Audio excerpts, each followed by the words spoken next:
Hey everybody, hello, and welcome to this month's edition of The Wellness Policy. My name is Wei Ting.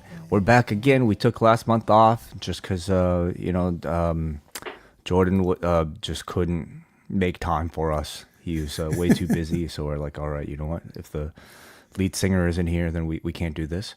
Do you know how much I already have to deal with Neal on a day-to-day basis, Way? I think it's more the other way around, actually. But Yes. yeah, sure. Anyway, we're back this month. We made time. Jordan made time. Neal made time. How are you guys doing? My wellness has been severely impacted over the past couple of weeks by a troll account on Blue Sky. I thought it was meant to be a safe space, but there's an account called Neal Flanagan Direct Quotes, which is just inventing stuff I'm supposed to have said. And it's hurtful. It's wrong. Right. Yeah. Look at that handle. I can't. Anyway. Okay. So, of course, you're talking about the new technical phenomenon that is sweeping the post-wrestling nation, Blue That's right. Sky. We're all on it. Everybody listening to this should be on it. It is, it's a revolution. Hey, Way. Eric Marcotte has joined. He said he was going to give it 2 months, but he's joined. So we need to get him into that starter pack thing. I'll think about it. I'll think about it. But yeah, no, the peer pressure is on. All right. If you're not a part of this movement, well, then you're being left behind. All right. I don't know what to tell you. Okay. But anyway, you can find us. You can find him at jordanbeatwell.bsky.social, where he's also known as Neal Flanagan Direct Quotes. Let's see the most recent one. Okay. Let's see if this checks out. Okay. Why don't you read it for us then? Okay. Having a grandmother is so neat because even if you act a bit naughty, they still have to love you.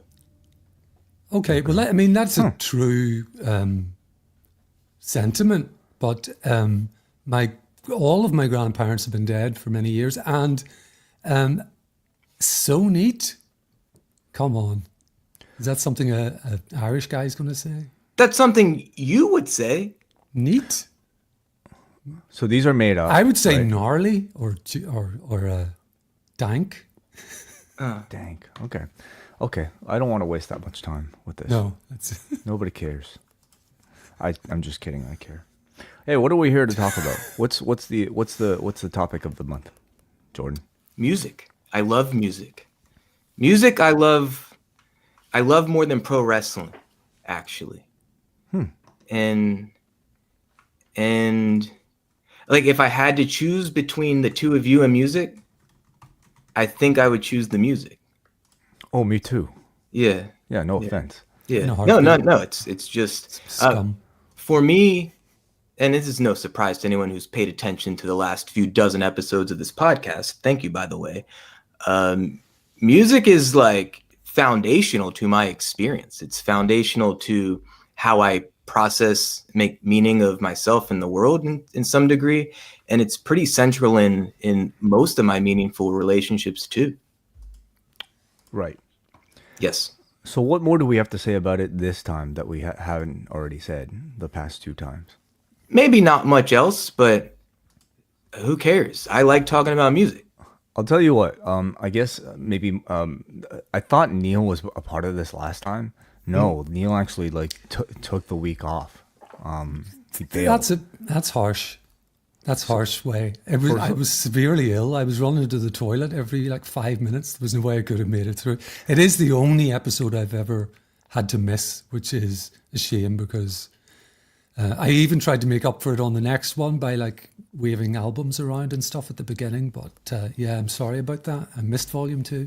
So there's a lot we don't know about Neal Flanagan and his taste in music that I'm very curious to dive into, especially, I mean, okay, as the elder statesman of the group, that's not a bad thing here. That's, I think, a very good thing because it might suggest that you might have different tastes from maybe what Jordan and I grew up with and maybe what other audiences may have heard us already talk about. So why don't we start there, Neal? Tell us about maybe your musical history.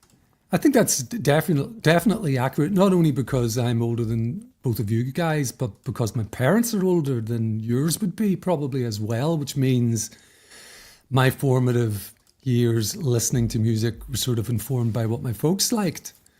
Mum and dad both hugely music, people and playing LPs all the time in the big room, as we called the largest sort of lounge in the house. Dad was really into Van Morrison, a local guy, from Belfast. Bob Dylan, he loved. Cat Stevens, he loved, and had really quite large collections of all of this stuff. So I was exposed to an awful lot of that from no age. Mum was more pop and also vocalists. She loved musical theatre singers. These will not mean much to North American listeners or viewers, but Elaine Page, Barbara Dixon, Marty Webb, these are female singers who did the sort of UK stage productions of Evita and Cats and those sorts of musicals, and she would have had the sort of soundtrack albums from these. There's Elaine. Classic Elaine Page. Yeah. Right now. Yeah. So on this podcast, I'm actually going to try to play some of the music that people are talking about. So here you're listening to "I Know Him So Well" by Elaine Page. Let's have a little bit of a sample. Nothing is so good it lasts eternally. Perfect situations must go wrong. But this has never yet prevented me wanting far too much for far too long.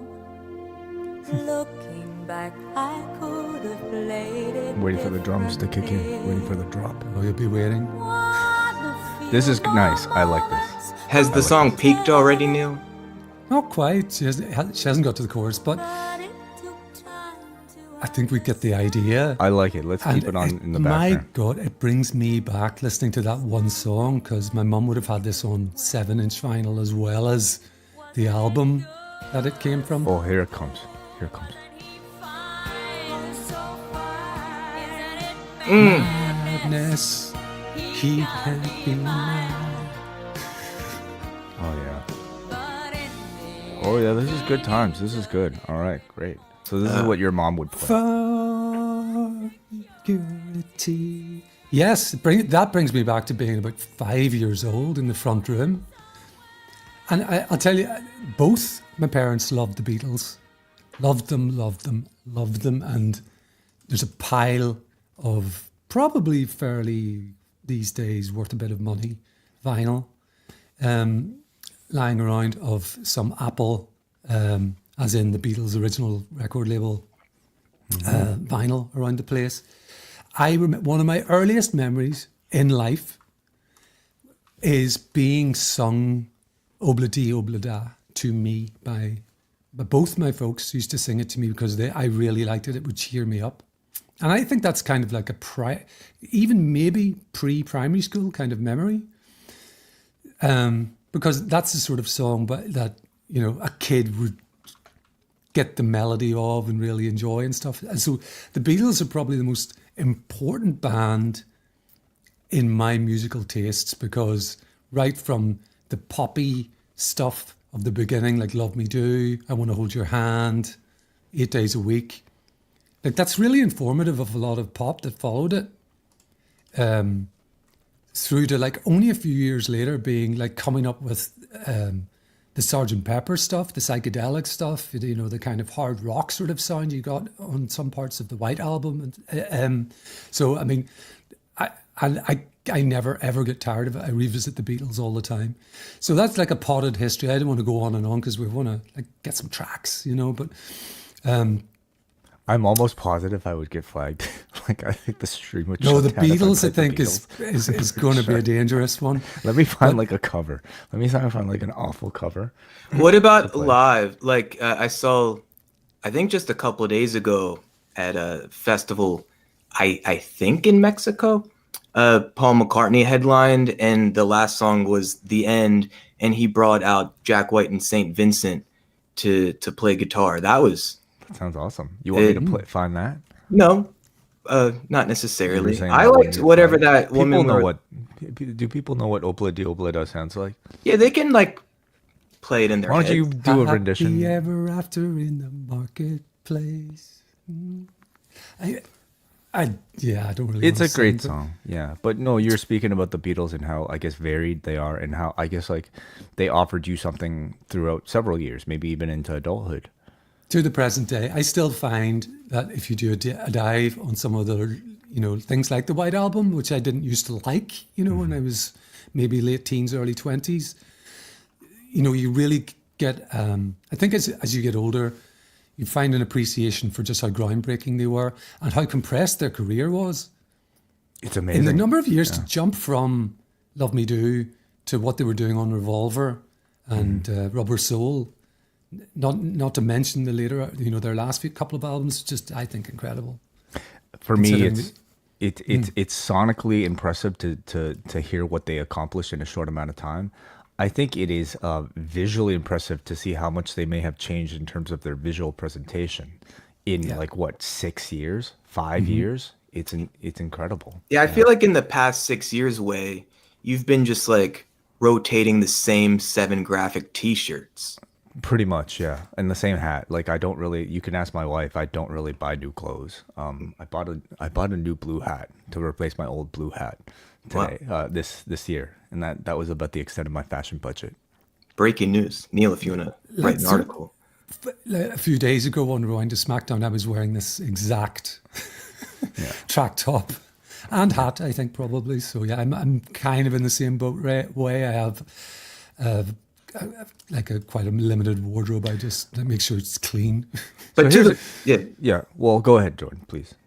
to the point, what the Beatles did in I mean, like sometimes multiple records in a year's time, but not only just musical output, but also visual aesthetic and just the ways in which they helped shape and influence culture.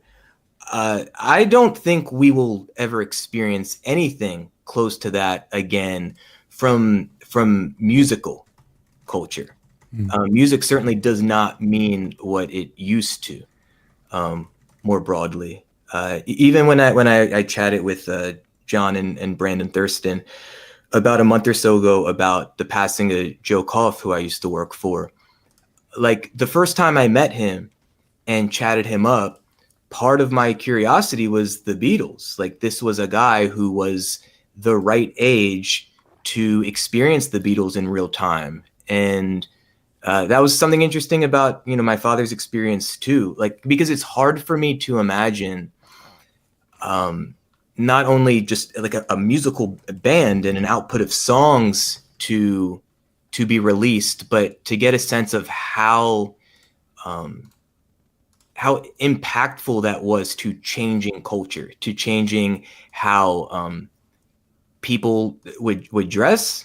And I mean, I experienced that to some degree when I was younger and would kind of emulate the musicians I was into. But I don't know. I certainly romanticize this idea of what the power of a band could do to millions of people globally. Like, I think that's just really interesting. So that's very interesting because for me, I even have a similar experience with regards to like my parents' connection to the Beatles. Like my dad was, my dad's like almost 80 now, but he grew up in even in Shanghai, in Hong Kong. He had maybe not so much Shanghai during the during those times, but in Hong Kong, he had a big awareness of the Beatles. In fact, like he told me that he was dressing up as Ringo for like some occasion. And like you have to understand, I don't bond over music at all with my dad, like at all. So for us to actually like maybe like something similar is wild. And the fact that you in Ireland, you could have that opinion. Northern Ireland, I'm sorry, Neil, and you in Jordan, in Baltimore, you could have that experience. That me from Hong Kong could share that experience. Maybe just kind of tells you like maybe how bonding pop music can be, especially like an act obviously this big. And also appreciating that, imagine how information and how culture traveled and was communicated in the 1960s. Yeah. But this, like, it traveled the world. It spread globally and impacted all kinds of seemingly very diverse cultures. And again, like that stuff, just from like I guess a sociocultural perspective, like that's fascinating to me. Like, how can a group of people create art, in this case music, but not just the music, like the visual aesthetic as well, the artwork that associated or was accompanying the musical output, like to have that type of cultural resonance with such diverse generations and groups of people. Again, like I don't think music. I am not optimistic that music will have that type of impact in the future. Would be nice to, but I mean, like, you know, like what Bob Dylan, you know, wrote and expressed actually changed how people thought about the world and their worlds. Yeah, he didn't win the Nobel Prize for literature for nothing. I think he is a poet. Many of these songwriters are. You don't think we'll get another like I don't know, musician so popular that they would have the level of influence that those acts would?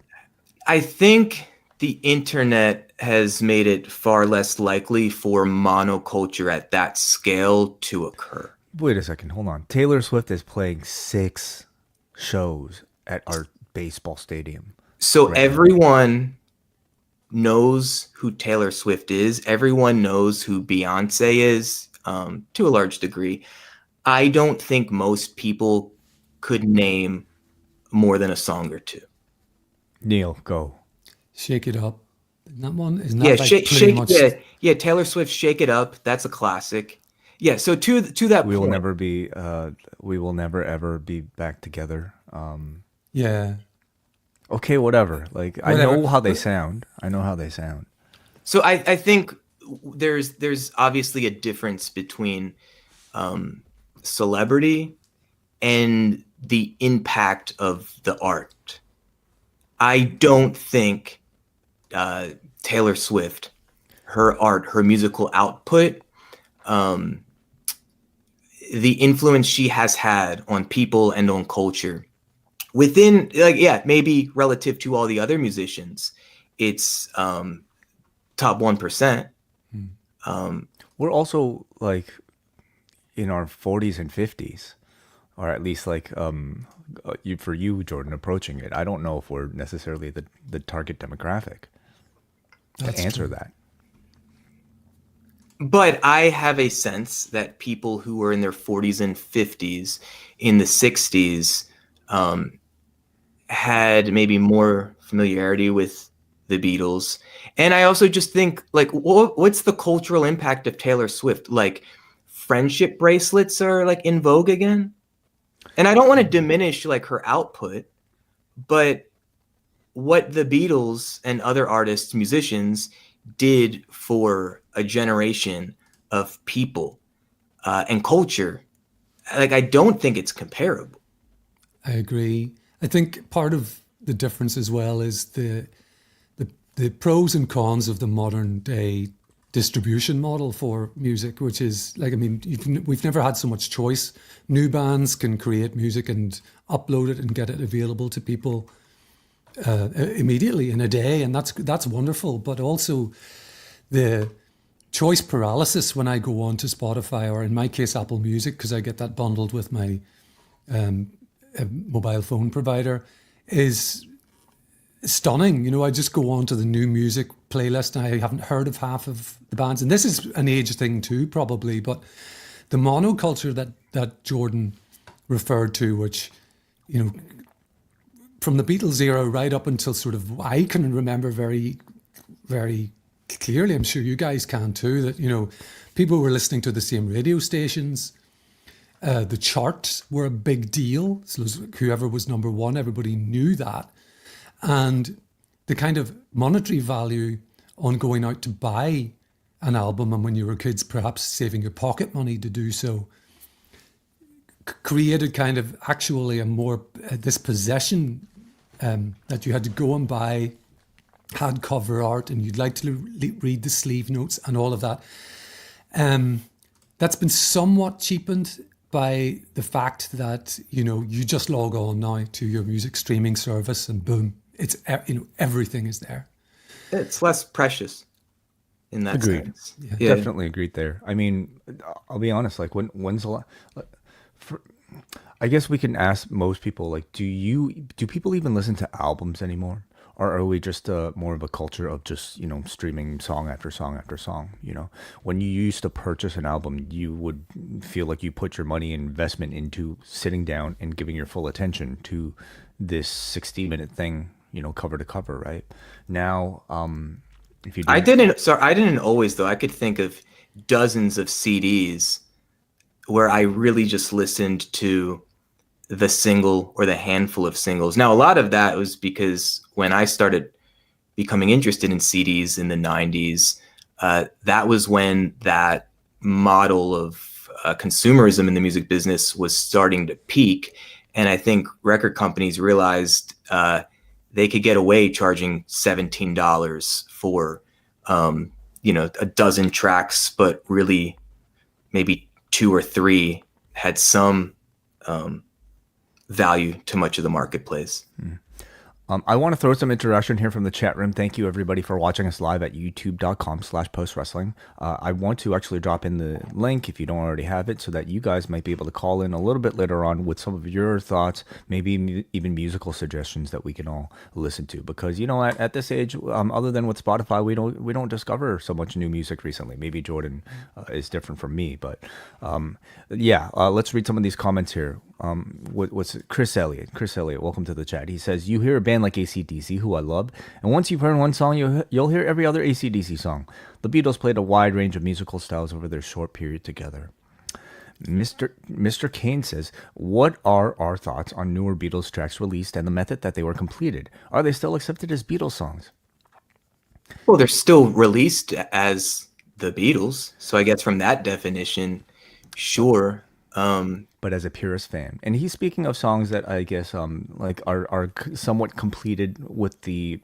So there are 3 post I guess Beatles songs. 2 of them were completed with the 3 of them together using John Lennon demos that he recorded on a tape with himself on piano, and the other 3 just kind of completed them, added their own thing. Now the latest one maybe is slightly more controversial because I think it made a lot more use of what was termed as AI, but it's not like, you know, the AI tracks you find on YouTube where like they just kind of type something and John Lennon sings it. It's still taking the John Lennon tape. They only used AI from the Peter Jackson documentary, in fact, to clean up a lot of the recording. So it's not really what people are maybe like, it's not really controversial at all, in my opinion. Do we consider those Beatles songs? I do, but I also consider them to be of a very passing interest, ephemeral interest. I listen to them a couple of times and then think there's a reason why these tracks didn't make it the cut for one of their studio albums. Well, they're actually recorded after the Beatles ended. Like I believe they're all John Lennon demos. So as he was a solo artist. Yeah, which kind of puts them in the bracket of, I suppose, a lot of, you know, John Lennon's solo career wasn't completely, nor has Paul McCartney's solo career been a complete roster of mega hits. You know, it's kind of there are lesser album tracks on some of that stuff that isn't great. And I that's all I'm saying, I guess, is in all 3 cases, I don't think they're particularly good. I and the Beatles aren't. I love really? those songs. Yeah, I love them all. I think "Free as a Bird" is as good as any of their other songs. That's interesting. But like, it's an interesting debate because like, how much input can you really say? Maybe, especially in the latest one, how much input? Like George Harrison, you know, passed, and how much input would he have had?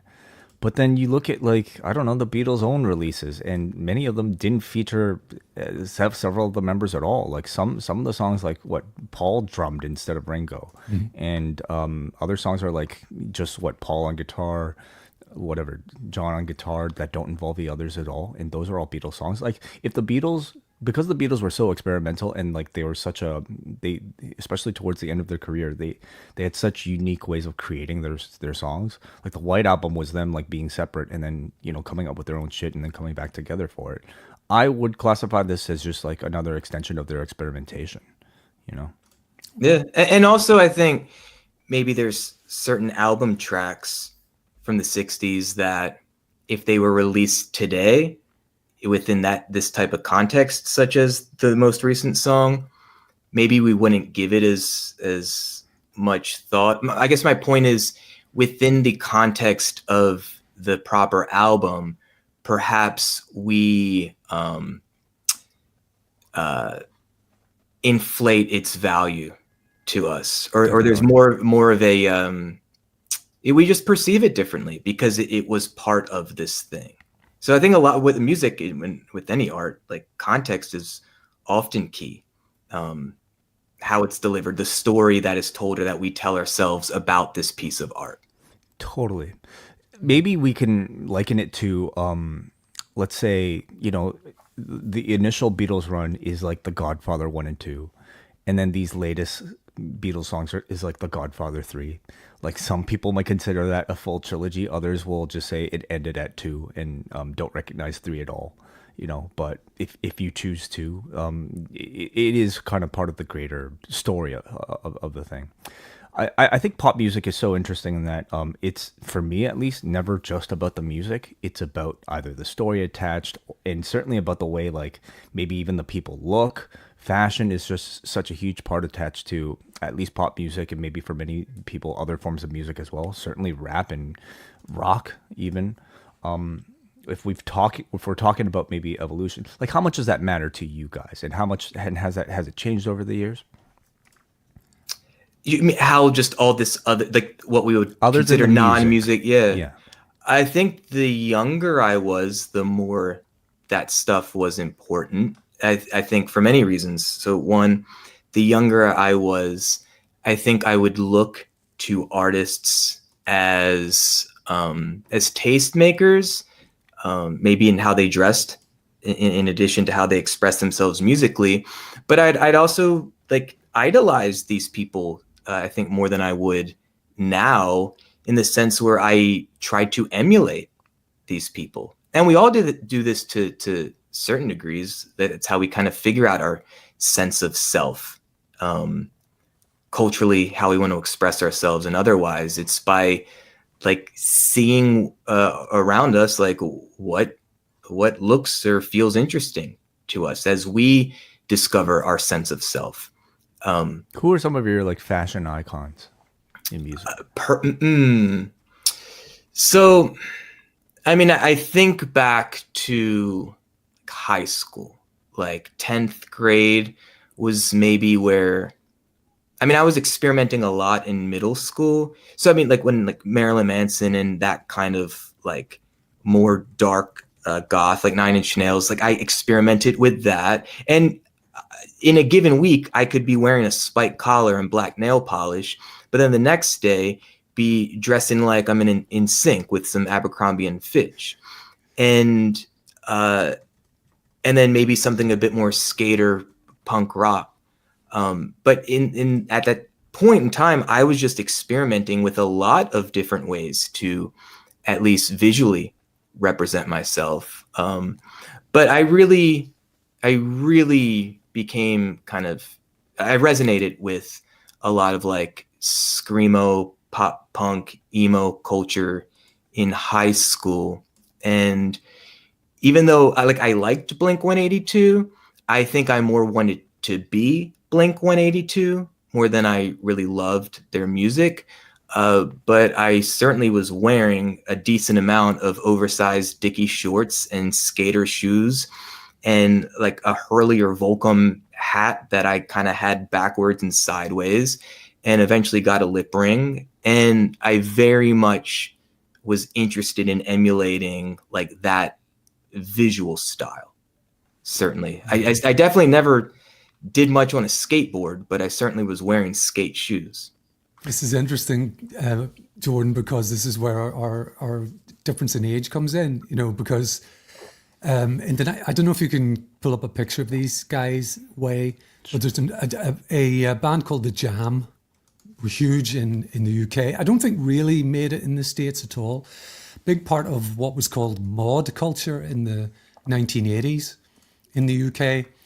And they dressed very smartly, sort of thin ties and kind of, ties isn't that thin there, but guy on the right, or left rather is. That's Paul Weller in the middle, who's still going. He's still touring. He went on to form a band called the Style Council after these guys split up. And now he had a successful solo career. Not a transatlantic one to the best of my knowledge. But these guys, the Boomtown Rats, they were a little more punk. The Undertones, who were from Northern Ireland, Teenage Kicks was a huge hit. If you want to, I don't know if we want to play any more music, but that's one that won't. Let's go. Teenage Kicks was a formative sort of rocky tune for me. And again, probably influenced by my loving of the Beatles. So you'd be wearing like slim fit suits like that? I did have drain pipe kind of trousers, slim trousers and stuff. Then all of that has made a comeback. It's all come and gone again, I think. Well, it's a pretty classic style. I mean, I look at that image and I can be like, oh, that's early Beatles, or that's Goldfinger, or that's Interpol. Like, it works for all of them. Can you bump that up a little way? Yeah. Yeah.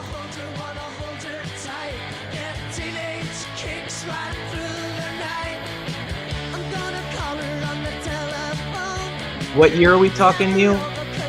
But these guys, that song I think is late 1970s. A banger. But you could have told me this was from like 2005, and I would have been like, yep, sounds like it. Because I guess that's how influential maybe these types of songs and maybe this sort of look. I mean, it really is interesting how cyclical a lot of, I guess, music trends and also fashion trends are. Yeah. And that, interestingly, would have been considered punk rock at that point. Is that right? And I know for a fact because I had a very brief chat with him on one of these shows. Or it may have been a cafe hangout. It was a long time ago. Damien Abraham is a big fan of the Undertones. They have a fairly wide catalogue, but it's niche. There's no doubt about that. And what's interesting, like, I'm hearing this for the first time, so there is no like nostalgic context. But as I hear this, I'm like, I don't like this at all. But I can listen to stuff that I was really into 25 years ago, and with my 2024 years, if I heard it for this first time, I'd probably be like, this is dog shit. But because I have all of these associations and experiences with the same audio track, I can have like a real affinity for this. So it to me, that's also just interesting about music. Like that first song that Way played, Neil, you were like, this takes me back to being 5 years old. Yeah. That's powerful. Oh man, yeah. Just the way that music can help us time travel in the present moment. Yeah. So you're saying how like you didn't have necessarily a positive reaction to this particular song. I didn't like it at all. And maybe care to dive into that, exactly why? Like, what about it maybe turned you off? It felt kind of cheesy. It felt dated. I mean, it is dated. But I'll listen to other songs from a similar era or even older than that, and it might still feel fresh or contemporary, whatever that actually means. Cheesy and dated is interesting just as a concept, because I mean it's framed entirely, I think, by, again, fashion and timing. What sounded cheesy and dated to you at the time was probably very novel. I mean, punk, Neal says this was considered punk, right? And I think it's still possible to enjoy music from the past by taking ourselves into a different time frame. It's like if somebody watched, like, I don't know, Citizen Kane today, just looking at the quality of the, I don't know, image, it'd probably turn off a lot of people. But with the right context, knowing the story going into the song, excuse me, might allow us to again relive that moment, and in a way it's time travel. It takes our mind back to that time when maybe something like this was novel, and thinking about the impact that this particular type of thing had. So I feel like if I learned more about this band or that song in particular, and maybe it's what type of cultural impact it had, or what was novel about it that it may have introduced to musical culture, or even just learning about the songwriting or the production of that track, then I might have more to listen to, but also just more of an investment, emotionally, intellectually, or otherwise, in the same exact track that I just listened to, and had this immediate reaction of like, I don't like this. I'm not interested in hearing any more of this right now. I think it was Rolling Stone in the past week or so had an article about the top 40 SNL performances, musical performances. And even though it seems like SNL has done a pretty good job of not having much of that on YouTube, at least in a legal uploaded way, it was cool, even if it was just a handful of sentences for each of the tracks, but to understand what it was about each performance, of how it made some sort of cultural impact, whether because they were breaking norms, or because it was showcasing a point of view or a type of artist for the first time on that large of platform. And then it was interesting for me to go watch some of these performances and understand it through the context that was just provided to me. Like, that's really interesting for me to do stuff like that. Totally. I mean, again, pop music is, maybe that's why it's so all encompassing, especially when we're younger, because not only is it, I mean, not only is the music there, it's fashion, it's your social circle in many cases, it's storytelling, like it's no wonder that I think so many people get so incredibly obsessed with it, especially at that age. So let me ask this way. It seemed like maybe a year or two ago, you were just having like a pretty significant relationship with the Beatles, Yeah, we could say. And maybe that peaked with you like traveling to go see Paul McCartney live. in a way, sure. It's kind of come back and forth, but yeah. You also have a real interest in Nirvana. Yeah. And that's at least, more recent. right. And I have assumed that just based on music you choose to accompany Instagram stories. Yeah, exactly. That's for me, Instagram, like posting a photo is more of for me a way of posting a song. It's more of a way to capture, I think, that moment for me. So I think I'm safe to assume that Nirvana more generally isn't new to you. Throughout most of your life, you've been familiar with, I'd imagine, like their 10 most popular songs. But for whatever reason, more recently, you've been diving back into it, and maybe deeper than you had before. So I'm just wondering, like, where did that come from? Yeah, thank you. It's an interesting question. I think I was like, it's kind of weird these days looking for new music, because a lot of my new suggestions come from either Spotify's like algorithm, or the idea of like walking into a store and like finding something that looks interesting, that doesn't exist anymore. The idea of like turning on the radio and hearing a song that you might like, that doesn't really exist anymore. So like I just don't even encounter music. Like I don't even talk about music necessarily with my friends, other than maybe this podcast, so I'm not even like being exposed to like new things like that anymore. So I was faced with, I think, like the opportunity where I had some free time and I wanted to listen to some music, and I kind of so sick of this. Even like the Spotify algorithm will play the same songs over and over, and I kind of got sick of it. So I'm like, what do I want? Like, what's in my head? What do I want to listen to right now? And I just typed in Nirvana. I mean, I like many people, I'd own Nevermind, like in the 90s. But I don't think I connected with it so much, other than like the singles. To me, it had always seemed like I'm so sick of these singles that like I never dove deeper. And in maybe relating to your point earlier, Jordan, some of the early stuff didn't sound poppy enough for me to connect to. Well, I decided to like dive into Bleach recently, and I'm obsessed with it now. That's awesome. Yeah. It's slightly a different sound. I mean, it still sounds Nirvana, but in many ways, it actually sounds a little bit dated. It sounds kind of like a little bit 80s. It sounds a little bit, in fact, 90s in some of the worst ways because so many people ended up Trying to emulate. trying to emulate it and, Yeah. and doing kind of like shitty jobs of it. So, It's but also sorry, wait. It's also Yeah. way less produced than Nevermind. It's a much rawer Yes, kind yes. of mix.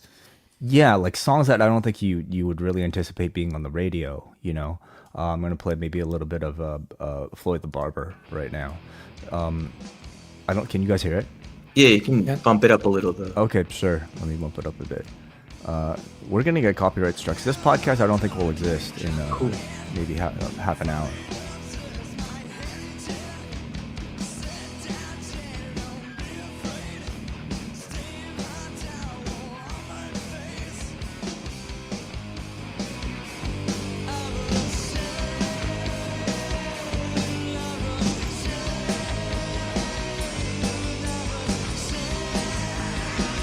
So we have some great recommendations on this podcast. We got some new bands called the Beatles. This is a new band called Nirvana that I think we want all of you guys to go check out right now. Support your local indie artists.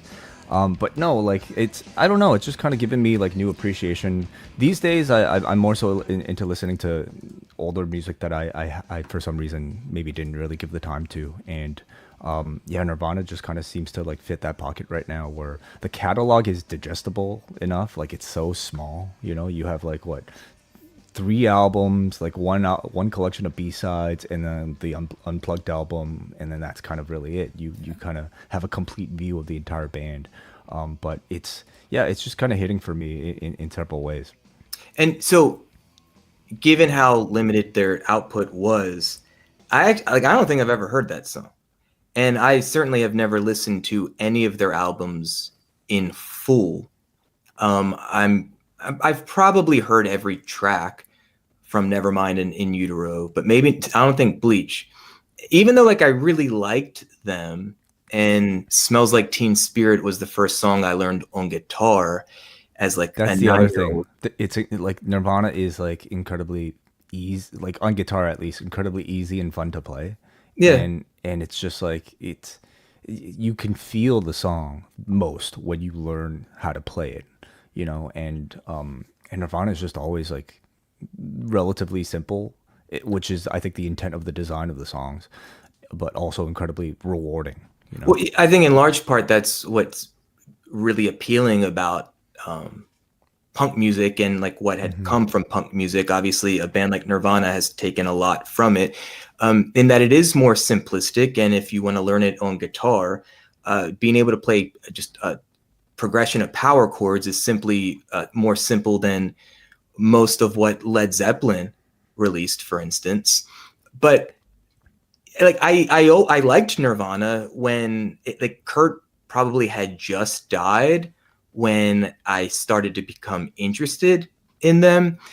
And like as I'm listening to that song you just played, like my immediate reaction was like, oh, that kind of guitar tone is a bit sludgier than I would have assumed for Nirvana. But then as I'm listening, I'm like, I don't love it. And if I didn't know it was Nirvana, I don't know if I would have been as open-minded to hearing more of it. So let me ask you, how many things do you love immediately upon like the first few seconds of listening? So I'm thinking of records this past year, because I am someone who is continuously interested in finding new music or knowing when new music is being released by artists I'm interested in. And I love nothing more than an album release. Certainly if it's an artist or a release that I'm anticipating, and reading all of the press leading up to it and hearing singles as they're released, but especially the moment of album release. And so I'm usually listening to an album first day, and that always connects me to a place and a time of when it was released. So for instance, Vampire Weekend released a new album earlier this year, and I was in Philly for WrestleMania. So that album really puts me back into the Airbnb that Neal graciously paid for. Like I listening to that, and but what's interesting is I remember they released maybe 2 singles initially, and I don't think I liked them, but I didn't love them. It took me a bit, but when I heard the first track when the album was released in full, What's the first track? From From the 2008 album? No. This came out this year, 2024. Oh, sorry. It's called Only God Was Above Us. That's the name of the album. Yeah. Is it Mary Boone? Mary Boone? No. Ice Cream Piano? Ice Cream Piano. Yeah. Got it. This one. So I remember listening to this in the Airbnb in Philly. And it got me more immediately. Interesting. Very cool. Oh, let's listen.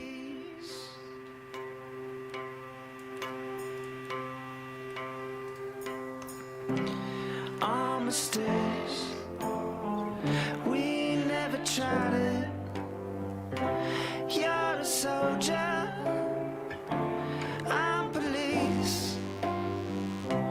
Listen, baby, we can't deny it. You don't want to win this war, 'cause you don't want the peace.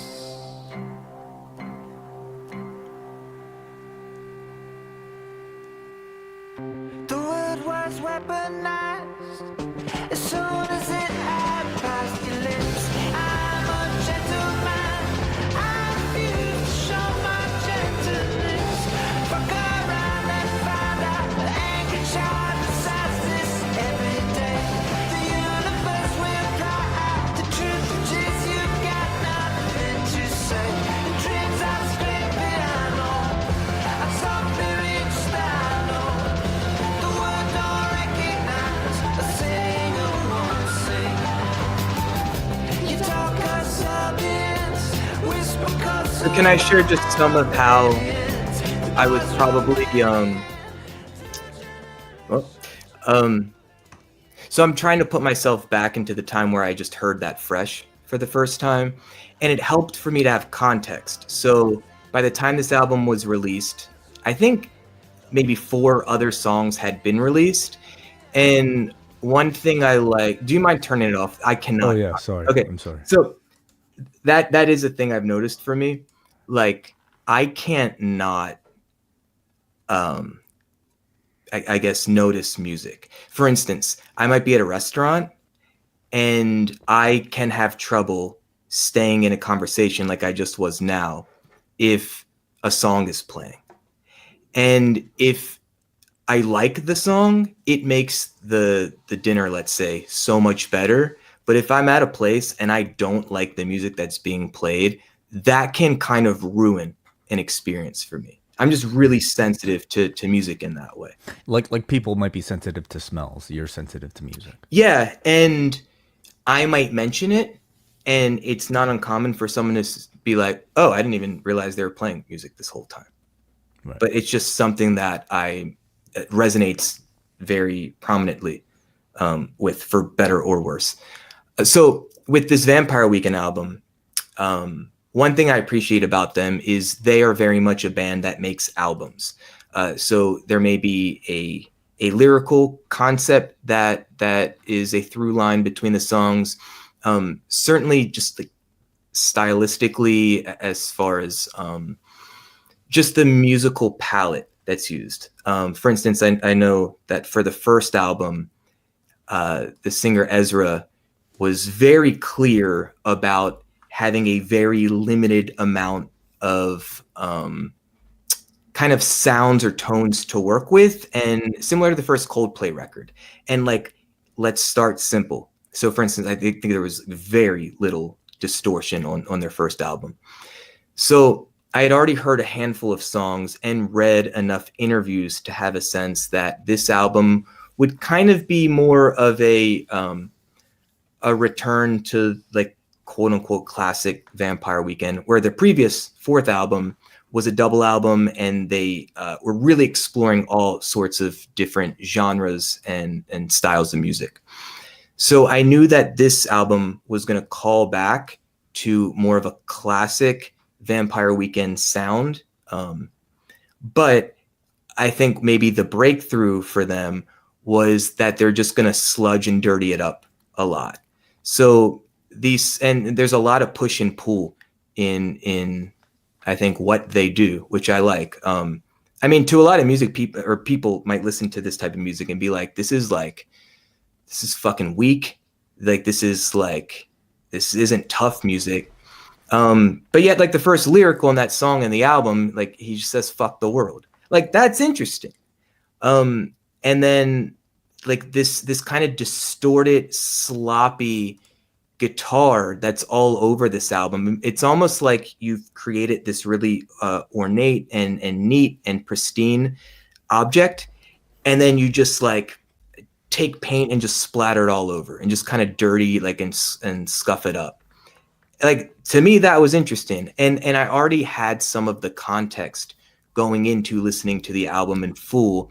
So I think for me, it helped to appreciate what was unfolding in real time for me. Again, like, the context was key, and it made me more invested and interested and engaged in the listening experience.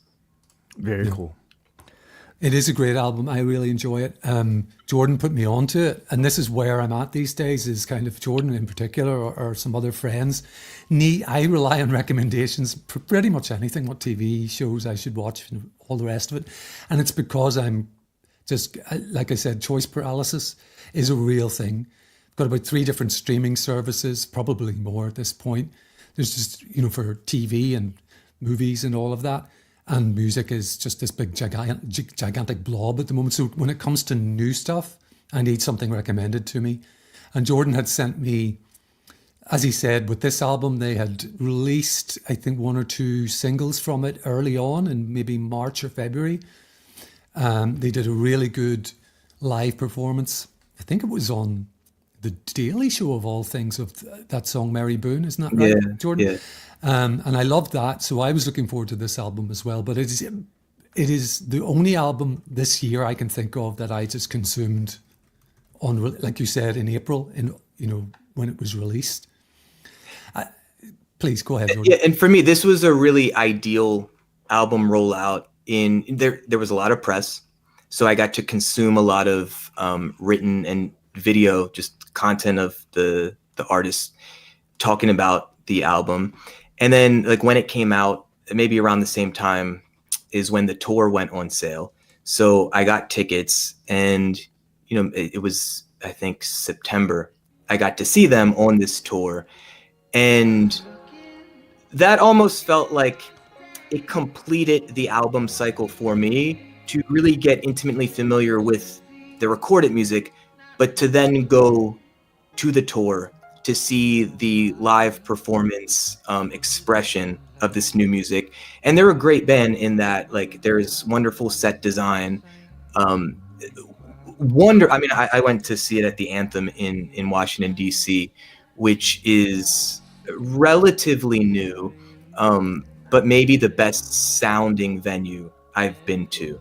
And whoever is their sound engineer is dialed in as fuck. This band clearly cares about how everything is presented sonically, visually, and otherwise. So it was one of the better live shows I've been to. And like I said, it felt like it was this maybe 9-month journey I'd been on, where I'm intimately, like, relating to the music, the people, and then the live performance. And this is kind of what I live for. I had something similar with St. Vincent this year. I had something similar with Dr. Dog this year. My album of the year was MGMT's Loss of Life. They have not played one show nor live performance, but I would have loved to have seen that. I kind of respect why they haven't done that. But like, this is what lights me up. This is what creates richness in large part in my life. It's It's artists I admire or respect for various reasons who continue to either generously or even selfishly, and probably a mix of the two, to just create and publish. And yeah, this album, Loss of Life. So most know my dad died about a year and a half ago. So obviously, when I see that this band I'm really interested in is releasing an album called Loss of Life, again, context.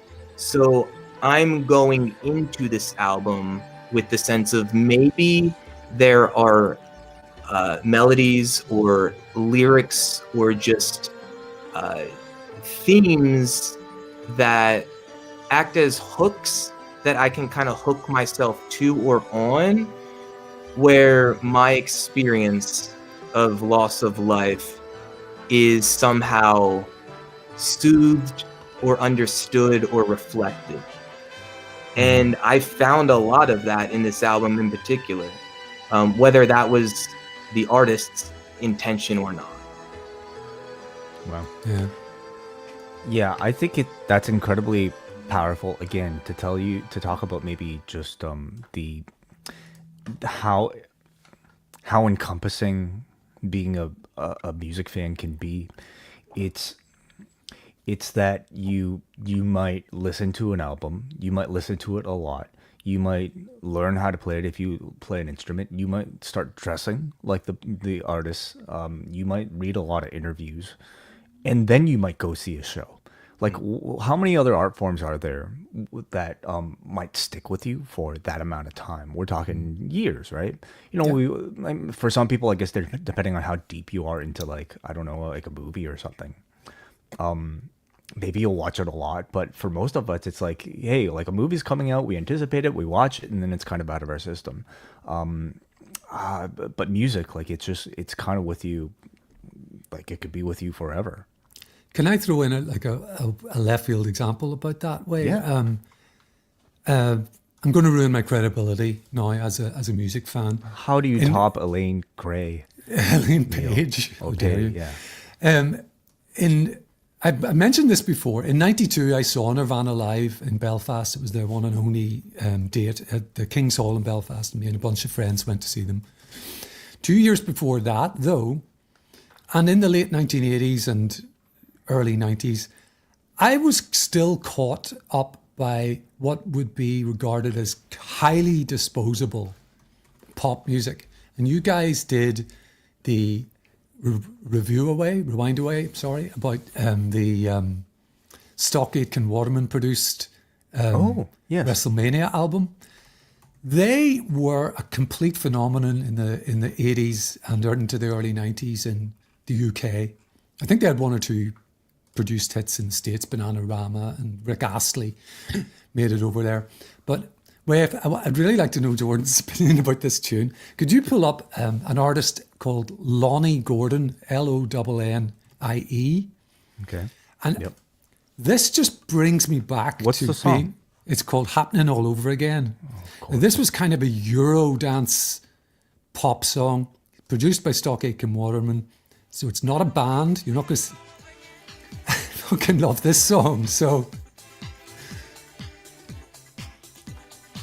Bump that up. Could you look for the club version, Way? Oh, okay. Hold on. Stand That's- by. Club version coming up. All right. That 90s party hits album covers. Yeah, Phenomenal. very 90s.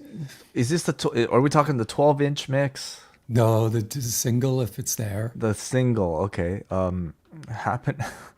There's like so there's the hip house radio mix, there's the hip house mix, there's the Italiano house mix, there's a I'd say 12-inch mix. Try the radio mix. That seems likely to be... Radio mix, I don't even see that. There's like there's the 12-inch Senza Voce. Oh my God.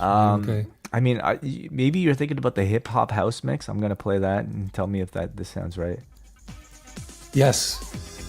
Here we go. Woo! With the...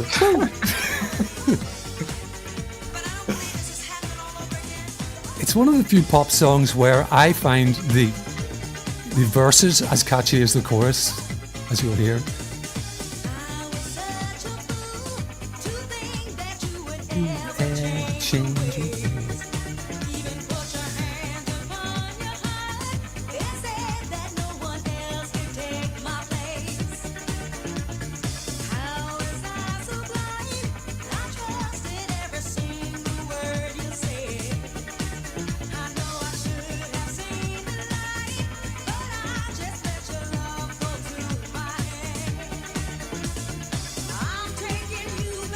It's a pre-chorus right here, Neil.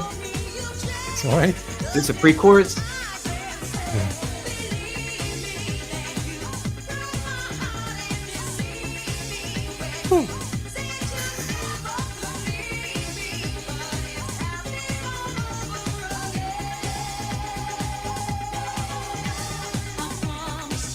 Okay. Yeah. This brings me back, and I can still listen to this and unironically think this is a slice of almost perfect pop music. And I have no qualms in saying so. Come at me, internet. I don't care. It's brilliant. I didn't think it was that strong. How dare you?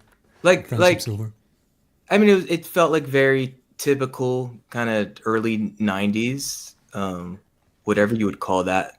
But like La Bouche had better choruses. You think? Or like CNC Music Factory. I think just as a piece of songwriting, none of that chorus stuck with me. The chorus is maybe weaker than the. I love the rise and fall in the verses of that tune. But again, like I can't make a judgment on a song based off of listening to like the chorus one time. Why? You know, I really can't because I think so many of my favorite songs don't really hit me, don't really unlock until I listen to it several times or until it gets fed to me several times. You know. So I just don't feel confident in even making a real judgment unless something is real turn off, you know. But like, let's say Jordan, like you were listening to the radio in Northern Ireland at the time that Neal was, and you heard that song like incessantly on the radio, or at least however often he would hear it. Imagine you walked into a club like Neal Flanagan would have, you know, in that time in Northern Ireland, and like.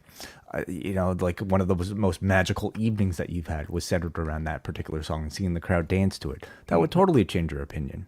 Absolutely. So yeah, all I can do is react based off of the context of experiencing the music. But so yeah, there's repetition. Sure. The more we're exposed to something, then if there are good hooks within it, then the deeper those hooks can sink into us, and we carry it with us. Now, the opposite could be true in the sense that if Smells Like Teen Spirit comes on the radio or wherever I am, I'm probably going to turn it off at this point, because I just feel like I've heard enough of that for a lifetime. However, there are certain exceptions where I think I'm actually interested in hearing that song that I've heard probably a few thousand times, but hearing it, experiencing it in a more intentional and maybe for me a more novel way, like a certain pair of headphones, for instance. Oh, let me listen to that thing, and it's like, oh, I've never truly heard this. How about a dance remix of Smells Like Teen Spirit? This is one of those things where, like, man, I really do think humanity needs to stop itself. Some things just shouldn't be like dance remixed, you know. But then again, there are qualities of dance remixes. I feel like, and even with something like Smells Like Teen Spirit, I think there's a way that you can retain the qualities while like making it suitable for a dance floor. I'm gonna play this random one, okay? I just dug up from Spotify. We can judge this ourselves. This is the Rehab VIP remix of Nirvana's Smells Like Teen Spirit. Oh wait, this is not even a remix. It's fun to lose and to pretend she's overboard, self-assured. Oh no, I know a dirty word. Hello, hello, hello, hello, hello, hello, hello, hello. Does it say who the vocalist is? Hello, hello, hello. This is Rehab with a number 3 instead of a 3. With the lights out, it's dangerous. Here we are now, entertain us. I feel stupid and contagious. Here we are now, entertain us. How do you think Kurt Cobain would react to it? A mosquito by your beat. Oh no. Okay, I don't hate this. I don't like hate it. this. I don't hate this.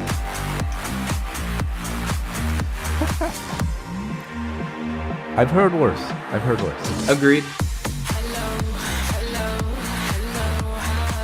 Like, when you think of Nirvana, yeah, this is like revolting, I think, when you're directly linking it to that. But what if you're just thinking about this thing on its own, okay? Like, imagine you've never heard Smells Like Teen Spirit before, and then, like, if you're just suddenly, I don't know, in club listening to, like, this sort of music, you're into this sort of music, you don't hate it, and then something like this comes on, I don't hate it. Anyway, Can you? I'll stop it. Yeah, thank you. I'm sorry. It's so hard. How can we imagine that though? Because these melodies and lyrics are so familiar to us. So for me, it's hard to just imagine what would my take be on. But knowing that I'm listening to this song and at least comparing it to the previous song we were listening to, I'm thinking the vocal melodies are stronger and the lyrics are stronger. But that's probably in part why it's one of the most well-known songs of the last half century. Oh yeah, totally. It's so easily translatable to, like, I mean, it's dark, so you're not necessarily going, like, there are kids bop versions, and it's very dark, but like you can translate it to like a wonderful sort of like piano instrumental, and I think it would still work. Now, I just maybe prefer that because they didn't actually use Kurt's voice, because I think that I've heard examples of that's Yeah. really really awful. Anyway, we do have. I Yeah, didn't sorry. like the vocal on that at all. But then that's just one of those things, you know. We're all going to have our own. What if it was sung by Lonnie Gordon?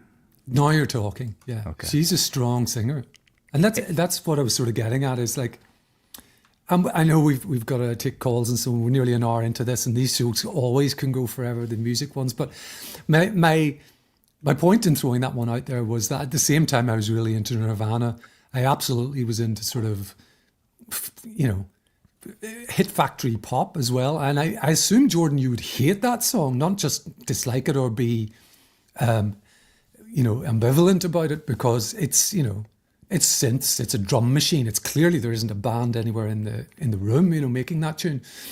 So what?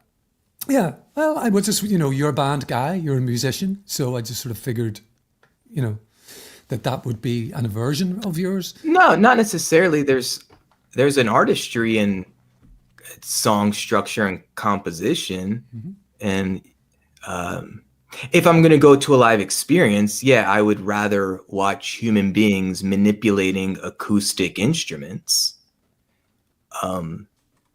But certainly, like, open-minded to yeah, the use of technology or even samples. Yeah, like it's art. It's a matter of like, does it make me feel something or not? I will say, and this is something I'm kind of interested in with you two as well, because I know that way you've got a big soft spot for hip hop, Wu-Tang Clan, and for example, and like my taste runs to sort of that kind of college rock sound of as you might call it, of Vampire Weekend, Yeah. but it doesn't go much heavier than that. I really don't like metal at all. It will stretch to like pop music, the kind of pop music that song we just heard was, and you know, Kelly Clarkson, which I bother Jordan with occasionally because she does this karaoke segment on her talk show where she just does covers, and I think she's a really brilliant vocalist. So I enjoy some of that, but hip hop, rap are a big gap in my musical tastes, and I feel like I'm missing out. Although I have started to watch the TV show, not the documentary one, but the dramatization of the American story, the sort of American Saga, the Wu-Tang. American Saga. Yeah, All right, excellent. Well, I mean, again, I think context is everything. I don't think you necessarily have to force yourself to, you know, listen to a form of music. But for me, I guess like growing up, being surrounded by it and having access to BET, it was kind of hard for me to stay away. Like for me, hip hop is sort of the pop music of my time, right? Now I'm more fascinated by how, like, Jordan, you've kind of managed to stay away, being of a similar age. And I had just as much access to BET as you did. And it's not like I have no interest or experience with hip hop. I've seen Lupe Fiasco live numerous times. I've seen The Roots. I've seen Jay-Z, but and even like a Slick Rick in a club. Like You chose to go to those shows. oh, absolutely, yeah. Okay, so you are into it. But maybe it's because the ways I'm into other genres of music is so You're deeper into other yeah genre. that hip hop in many ways has felt more of a peripheral type of interest to me. Like I really like Run the Jewels, and when they put out an album, I will relate to that experience similar to what I described with MGMT or Vampire Weekend this past year. And like Tyler the Creator's album, like I listened to that in full a few times in about a week or so ago. But I can go really deep on certain genres, and hip hop, it feels much more superficial. And this is how this more recent conversation about music started between the three of us, where I was sharing way like I didn't relate to your experience of the hip hop resonance for you. And I think in large part was because it felt nearly impossible for me to relate to the experience of the artists themselves. And your point of view was, well, do you need to do that? And I said, well, obviously no. But even with pro wrestling, I feel like the talent that I've been most interested in, like a CM Punk or a Bryan Danielson, like these are guys that I could see more of myself in versus some of the more superhero-esque type of wrestling characters like a Batista or a Ultimate Warrior, for instance. Sure. I get that. Yeah. I guess for me, it's like, like if I'm watching The Godfather, do I have to be able to appreciate do I have to relate to, I guess, the lead character directly in order to appreciate his story? I'm sure it helps if you could, but maybe really that's stopped not me. as interesting to someone. Maybe the world of fantasy and of like putting ourselves in the shoes of someone with a completely different experience of us, like that's part of the thrill or the curiosity. But I think no surprise. I mean, I am a musician. I've performed throughout my life and creating original music. So I think in large part what I was looking for, especially when I was younger in music, was finding people that I could see myself in. And certainly in the 90s, where much of popular hip hop was the gangster rap, I could not find much to relate there other than maybe when I had a Pokemon card hustle at a flea market. Oh, I gotcha. Okay.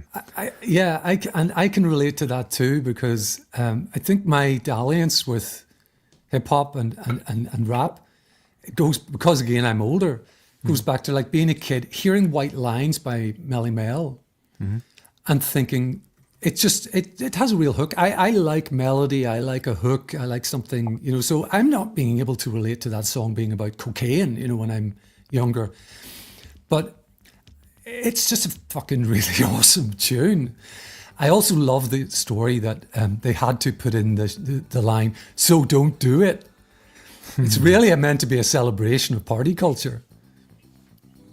Yes, yeah. At a time, like, I mean, we've come a long ways where I think modern rappers aren't really telling you to do cocaine, but they are certainly glorifying selling it, and have made careers off of talking about selling it and, making a lot Also, of money. what's interesting about just the cultural delivery of art or music in this case, and hip hop specifically, like I'm pretty familiar with Cypress Hill, but they were pushed to alt rock stations, and I even saw they did a recent Tiny Desk concert, and before they played Rap Superstar, Be Real was talking about the label kind of deciding how to push that song to the public, and they ended up doing a rock version and a rap version. And so I'd imagine Rap Superstar, the video, was more pushed to a BET, and it was Rock Superstar that took off more, had more success. And no wonder I've seen Cypress Hill, because they were playing radio rock festivals that I had gone to. It's hip hop, it's rap music, but it was just more part of the It was for conversations I was engaging in. Yeah, I mean, to their financial benefit, I think they were doing their best to look for ways to, cross over to a white audience, for Yeah, lack of a better term. Yeah, to find audience. Yeah, so that's why I also saw the Roots, and Yeah. why I saw Jay-Z, because and even Lupe Fiasco, these are artists that had distribution crossover into, let's say, quote unquote, non-urban markets. Yeah. If you guys are in the chat room right now on the StreamYard, I'm assuming you want to get on and talk, and you didn't just mistakenly click on the link to listen to the podcast. So I'll be going to you guys very shortly after Neal's point. What is that, Neal? Just to say on the relatability thing, another big soft spot of mine is old soul music and Motown. And obviously that's something that's difficult for an Irish guy to relate to. Like, if we're talking 60s for a start, even I wasn't born, but at that point. But it's certainly not, an urban versus kind of, suburban kind of lifestyle thing for me. I just don't know what the difference is. Probably I'm just more into melody and singing. That's the only point I would make there. I think, it's, again, so much about context. It's about story, but it's about finding like the right connection point. And if it doesn't hit you, it doesn't need to. It'll come to you. I don't think it's something you have to work at. All right, let's go. Let's start off here. And I'm hoping this person is actually wanting to talk. Let's go to Jack Wanin. Jack, if you're there, how you doing? How's it going, guys?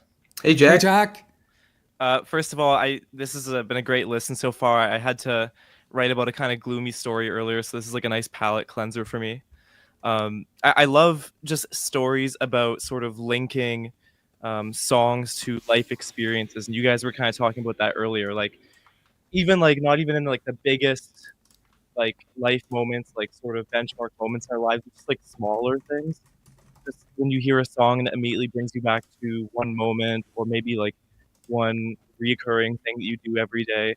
I wanted to hear like, if like, just bring that topic up, what comes to mind for you guys, like a song, and like how that relates to something in your life. Thank you, Jack. Stay on the line, please. Yeah. Neal, anything come to mind? Can I either defer to you guys while I think, or throw it right back to Post Wrestling Zone? Jack, Yeah, Jack, why don't you start us off, all right? Like Oh, a man. young guys, because you're like, believe me, I'm not trying to patronize you, Jack, but I know that you're a lot younger than I am as a fairly recent graduate, so what for you would be that? I mean, sometimes a song will come up in the playlist and it'll just immediately bring me back to a moment. One that I think about sometimes is, let me paint the picture for you. It was freshman year, university. I had this one elective English class, and truth be told, I was doing really bad at it. And I was basically, the math heading into the exam was I had to really kill this exam, or I would, first semester of university, fail my first class. And I was like super terrified about that. I was like shell shocked about it. Walking downtown to campus, heading to my exam, I was listening to this song, Win by J-Rock. It's this song, I remember hearing about it. It was a boxer, Deontay Wilder, used it as a walkout, and it's just this super energetic, powerful, like positive song. And I remember it just like put me in that like sort of mood where I was ready to go, Mm-hmm. Listening to a bit of it now. Yeah, you gotta wait till it. Here we go. Oh, yeah. and like walk into class, listen to this. I was ready, and I crushed that exam. Yeah. I'm I just get that. imagining This it. is I'm a just picturing fight song, yeah. it. Yeah, I'm just picturing Jack like walking into his class. This Strutting. By the time this comes on, he's strutting. To the And like class. it was headphones on so loud that if someone like came up to me and said something, I wouldn't have even noticed. Like I had to like get in that zone, you know? Lovely. Is this song about acing your exam? Are these are the lyrics about? I don't acing think your so, exam? but but I think it can be applied. Totally. I gotta start playing this like when I have to make my kid eat breakfast. You know, Right. It's a challenge every morning. I gotta go Well- in with the right mindset. You can't use it too much because I remember playing this song again, heading into another exam that I did poorly on. So Oh no. I feel like it's one of those things where it's like, you know, the genie gives you a few wishes and you can't ask for more. True. So Jack, the little I know of you personally, I know that you also love K-pop because I see Yes. you post about it often. I see these. And when we're talking about blind spots, that's a total blind spot for me. That apparently is a phenomenon that has completely swept the world. And as an Asian person, I'm just amazed because I couldn't have imagined any sort of like originating Asian music to make its way over across the world the way K-pop has.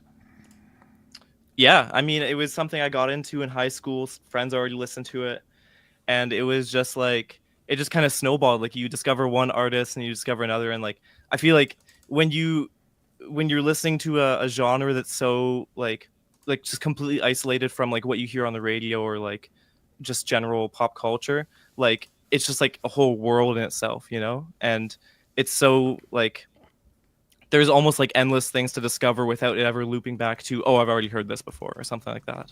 Do you have like, okay, for people who are completely unaware of like what the appeal of K-pop might be, like do you have here's what you should listen to, here's like one track that might Oh, that's represent, a lot of pressure.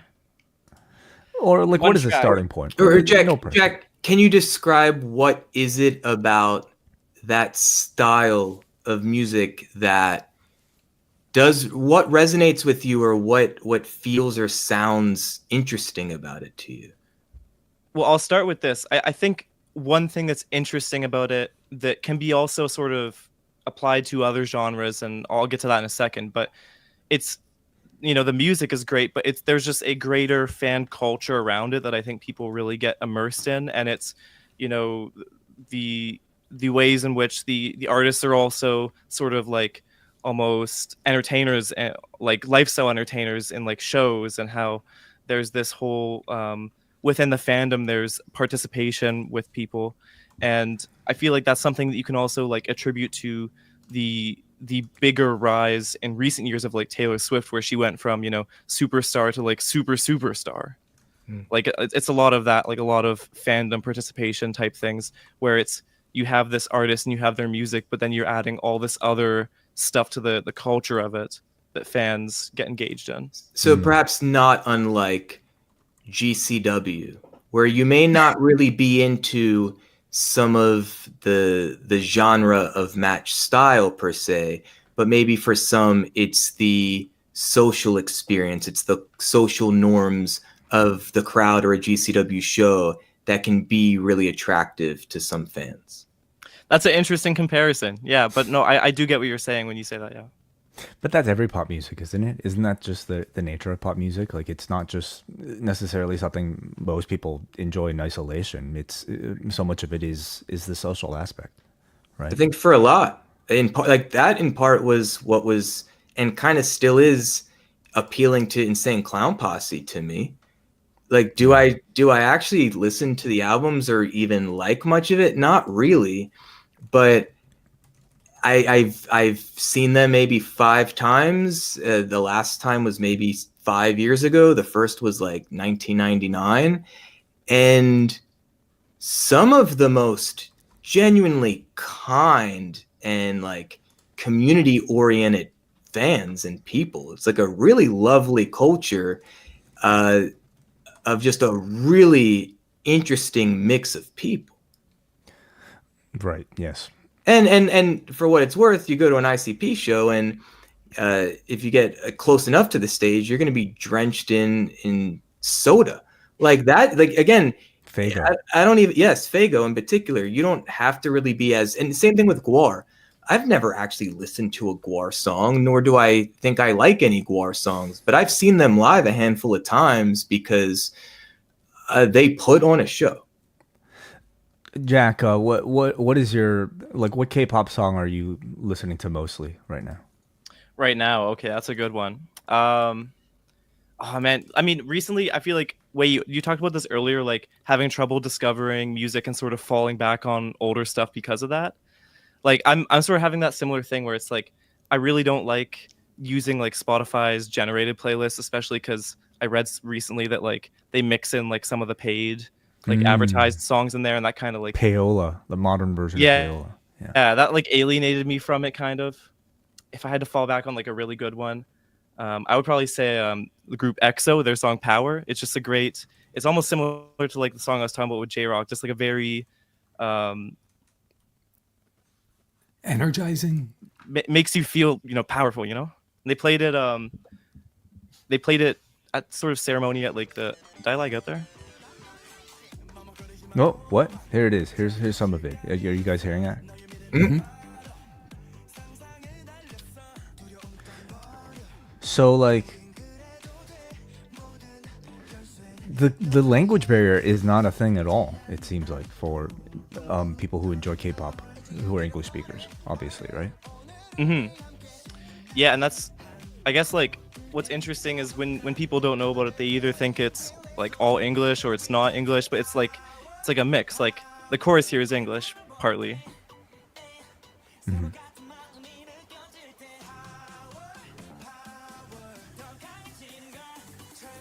I'm kind of instantly into this. I'm definitely going to listen to it later. See, this would mix perfectly with that Lonnie song that you just played, Neil. Wouldn't it? How many of these guys are in the band? 1, 2, 3, 6, 4, 7, 5, 8? 7, 8. I think that's the minimum required for a K-pop band. So Jack, I recently watched the show on Netflix called like the making of Cat's Eye. You know the band Cat's Eye? Oh yeah. And it's a really great show if you're looking to maybe get like introduced into like the world of K-pop, because they don't like shy away from the fact that these are manufactured bands for the most part. Not only that, there's so much that relates to professional wrestling in that like they have sort of like their own NXT, or at least like NI Performance Center type of program where they will recruit these people, and they'll train them every single day on how to dance, how to look, how to walk, how to sing, how to hit this thing, and everybody kind of has their specialty, and then they just kind of put them together into like these very high pressure situations. But I find it so fascinating where like we're talking about Nirvana, about how like, or hip hop, where I think authenticity is really the number one factor of its marketing. But K-pop kind of leans into the fact that this is not authentic. In fact, like we're training these people to essentially play a role, but how well can they play a role? Just like professional wrestling, we know they're not really fighting, but how well can they simulate an actual fight? And that's really kind of the artistry that we're talking about. So I find the culture incredibly fascinating. The music I haven't really gotten into so much, but I mean I'm fascinated by the culture of it. Mm-hmm. Yeah, and I still don't really have a satisfactory answer to your original question, Jack, other than Bridge Over Troubled Water was sung at a family funeral, and I can't listen to that song now without...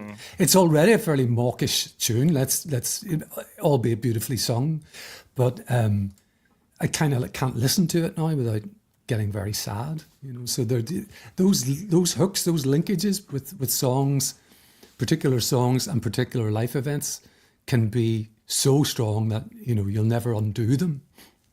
The first that came to mind for me, it's the band Veruca Salt. Never cared much for.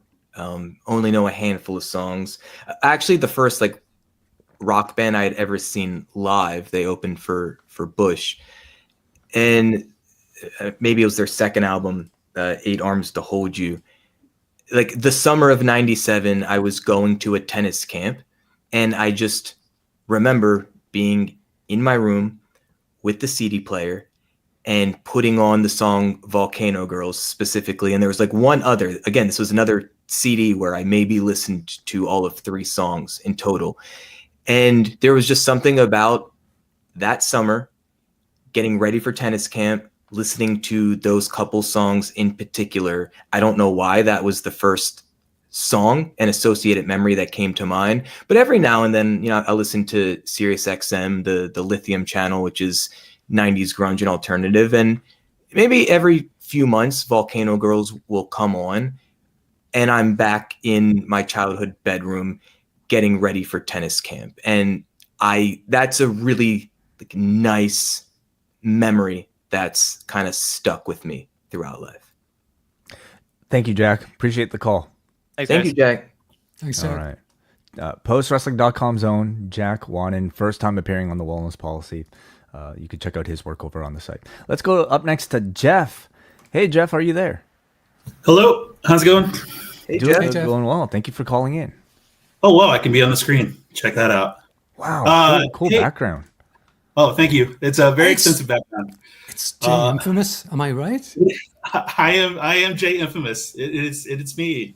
I'm going to call Jeff in the Flash. Discord from now on. No, that's a very expensive background though. Wow, very cool. All thank your you. Transformers and board games, I Yeah. guess. Yeah, there's board games there. There's Lego Optimus, Lego Yes. Bumblebee. There's Blackout from the Transformer movie. Over there is Voltron, Thundercracker. That's a KO Megatron, so it's a knockoff. Kind of disappointed. I didn't know that when I bought it. But the what you call it, Skyfire is real. Jetfire, depending on what version of Transformers you watch. Then This And is then a whole there's nother episode we gotta do. Okay, about just collecting in toys and Or people's rooms. Jeff, what's this? Is that a skinny brown door behind you? Yeah, it's what they call a closet. I don't know if you're familiar with that. Yeah, big fan of closets. Me too. And then there's the Lego Jack White set right above it. You can barely see it up the top from. where did you get that? Because I've yeah. seen that around. Where have you? Third Man Records directly from Yes. them. Yeah. So I saw it there. It was We're huge expensive as fans of- hell. We're huge fans of Third Man here in this household. So Where are you calling from? I live outside of St. Louis. Okay, but you traveled either to Detroit or I guess Nashville to go. We go to Nashville a lot. We went to Interpol had a concert at Third Man recently, and I was there and they recorded it. So the album's coming out. And but no, we met Jack White there. He was at the Interpol show. But yeah, so cool. my girlfriend buys a lot of. I don't know if I'm going to move the laptop real quick. If I cut out, I'm sorry. Did I cut out? No, Can you hear me? You're good. Oh, okay. Up here is something that Wow. we. Oh man. So That's it's the Interpol albums along with the White Stripe albums. Mm-hmm. That Wow, is so how cool. specific. They're all color coded too, actually. And They all they're fit. coincidentally color coded. Yeah, this is an Interpol spoon shirt. I didn't expect to call in today, so this is all. Turn on the Bright Lights is like my favorite album of all time. So Yeah, we're already it's, friends. It's amazing. Oh well, awesome. Yeah. I And just the wanted to Lego piggyback stuff on- too, Jeff. You're speaking What? Way's love language. The Lego as well. You're speaking Way's love language Let me today. move in there. We were best friends we never knew. So we are now. Congratulations. I don't know if you saw I'm in the Discord as J_infamous. I'm actually my mom is First Nations. Well, she's not with us anymore, but she's Micmac. And so we're up by Nova Scotia and all that. But I grew up here in St. Louis. Cool. Long Excellent. car drive.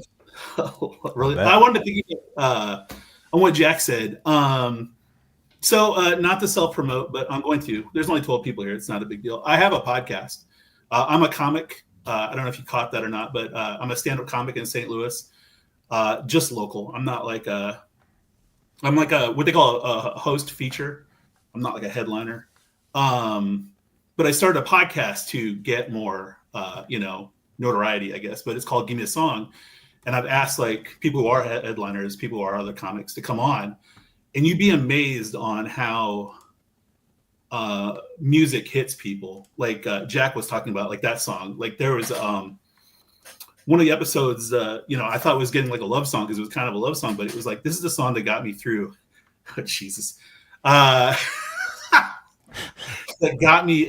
So episode 5 is with Ellie Kirchhoffer, and it got her through like her song, her dad's passing. Her dad was dying, and yeah, that one. And it's just depressing. My daughter does the editing of our show, by the way. Oh, this is awesome. We got to hire her. I can This is great. genuinely introduce you to her. So she did that graphic and everything. There's me again. Cool. What's up with my hair in this? I never watched these episodes. Do you watch yourself back way? Only if I have to edit and find clips, but not by choice. I should. I really should. It's good for, education and knowing what to improve on. So Jeff, we're watching one of your videos. That Queens of the Stone Age shirt, that was from their tour about a year ago, yes? Yeah. Yes. I was there. It was fucking amazing. Oh yeah, Queens of the Stone Age is amazing. I love Queens so much. Yeah. As a matter of fact, not to pimp, but if we're gonna go down this road, let's go down this road. Tomorrow episode, we're gonna talk about "I Appear Missing." Was the song that they give me a song and then I give them a song. It's kind of the hook. So. And do you play the songs like on the podcast? No. God, no. I want to be monetized at some point. So what exactly do? You just like talk about a song each? Yeah. Each you week. Listen to it off air and then you talk about it. I send them I asked them to give me a song, which is the title. They give me a song and then I listen to it and choose a song for whatever reason connected to that. Tomorrow is Max Price, who's a headliner. He's got an Amazon special actually. He chose a song by Suicide Boys called God, I can never remember. The name is so long. It's A Little Trauma Can Be Illuminating and I Shine Like the Sun, which is a great song title. And in it, there was a lot of lines about like, I don't know where the stage ends and where I begin. And so because he's a comic, because we're comics, I kind of thought like, oh, that's where the connection is. And I went with I Appear Missing, which is just like a song that I used to be a teacher and I'm not anymore. I work from home, which is why I'm on Discord 24/7. And so I Appear Missing is like when I was like a poor teacher and it just like really, really stuck with me. It's the back half of it. There's like the last last minute and a half is just amazing. I won't be able to hear this. But yeah, it's just, man, it could bring me to tears. I was so like enthralled with this song and it just like hit me so hard. I'm almost choking up talking about it, which kind of sucks, but no, that's amazing. That's, I can understand. Yeah. So I don't really usually listen to this show, but I knew you guys were talking about, no offense, Neal. Offense taken, Jeff. I'm kidding. Okay, so Queens of the Stone Age, I Appear Missing. We'll include it in the. We'll include all the songs that we played on a Spotify playlist for everybody, linked in the show description. If you want to hear more. Jeff, I've heard this song before. I don't think I've ever returned to it with much intention. Help me understand how a song like this can move you to tears, because now I will go back and listen with new information that has me more emotionally invested in the track. All right, let me. I got to bring up the lyrics. The back half of the song. So it's like he's just talking about how he just appears missing. It's like he's like watching water go down the drain. I appear missing now. But at the end, he's like, with my toes on the edge, such a lonely view. He's like, I've never loved anything till I loved you. He's like, I'm over the edge. What should I do? I haven't a thing unless I have you. And he's just like basically talking about jumping, or falling in love or something. It's just, I don't know, like when they recorded that album, Jack Homey or however you say his last name, was in the midst of like serious drug problems, and he like almost died at one point. And so the album is just like clockwork. It's like, well, like clockwork, something goes wrong with the band, which is why he called it that. And it's just fascinating that like a lot of the songs are just like him struggling with this stuff. And like the new album, which you'd mentioned, was like the post-divorce album. And you had the, with like just these smart ass titles and just, these funny lyrics on how life sucks and you should never get married because it's just going to end poorly. So Man, I didn't know he got divorced. That's sad. With Brody Dahl. yeah, That's you too should. bad. I don't know. I don't know if you'd be sad about it. Apparently, there was a lot of restraining orders and backfighting and stuff like Oh, that. So never maybe, mind then. Oh, I'm happy. maybe it was for the best them. thing for both of them. Yeah. And what's interesting with a band like that, earlier I was talking about some albums that I really got invested in, and then it led ideally to the live show. Queens of the Stone Age, I've seen live at least a half dozen times. Yeah, I don't listen to their albums. that's crazy. However, I will always go see them live because they are genuinely the best rock band I have seen live. Who have you seen the most? Just out of curiosity. Oh, bands? Yeah. Oh, this probably would have been like a pop punk, like Warped Tour type band, like a Newfound Glory, who I haven't seen in 20 years or paid much attention to. But I mean, a band like that, I was maybe seeing a dozen times or more a year for a handful of years. Wow. Just like traveling Warped Tours and stuff like that. That's crazy. But maybe a Dr. Dog, who I still genuinely love, and I saw them in Philly earlier this summer. That was one of the musical highlights of my year. A band like Dr. Dog, I have the benefit of living in Baltimore, and they're from Philly, and I've seen them well over a dozen times over the past 15 years or so. That's pretty cool. I've seen various forms of Jack White several times. I've seen Interpol 8 or 9 times, maybe more. I don't know. Right around there. I remember the first time I saw Interpol was maybe 03, 04 at HF Festival, was the East Coast big rock radio festival. And so I guess it was their first album, and they played like midday in the end of May. So it's like 90 some degrees. They're living the gimmick, like full on black 3-piece suits. And I just remember, like, a band like that playing earlier on, they're not going to have time for a sound check. And stadiums are awful. But this band sounded so good. Yeah. So good. And I just remember thinking, like, it sounds so good. They must be like so hot. And that sold me on I was like, these guys are fucking committed to what they're doing. And I was really turned on by that. Yeah, it's interesting. It's nice. Sorry, go ahead. I was going to say they came out fully formed, which is just kind of incredible for a band. You don't really see that with a lot of guys. You see like progress and stuff like that, but it's like, here, we're Interpol. We do this extremely well. And this is all we're going to do. Like, don't expect, a vast variety of songs. It's all going to be post-punk, hard guitars and stuff like that. And they do have other songs, of course, but just, like the majority of their collection is just this. This is who we are. This is what we do. I think it's great. And as a comic, I try to not necessarily emulate their style. I don't wear a 3-piece suit on set. Actually, I just wear hoodies mostly. But I try to be fully formed, and I try to have like a unified voice in my stupid jokes. Yeah, it's interesting. Like I was really into the band, but I never for once wanted to dress like them. Like wearing a suit just always felt so inaccessible and so uncomfortable to me that I never cared to maybe emulate that side of them. I wore ties my first 2 weeks of teaching, and then when I didn't see anyone else wearing ties and shirts, I was like, I'm out. I'm good. I tried.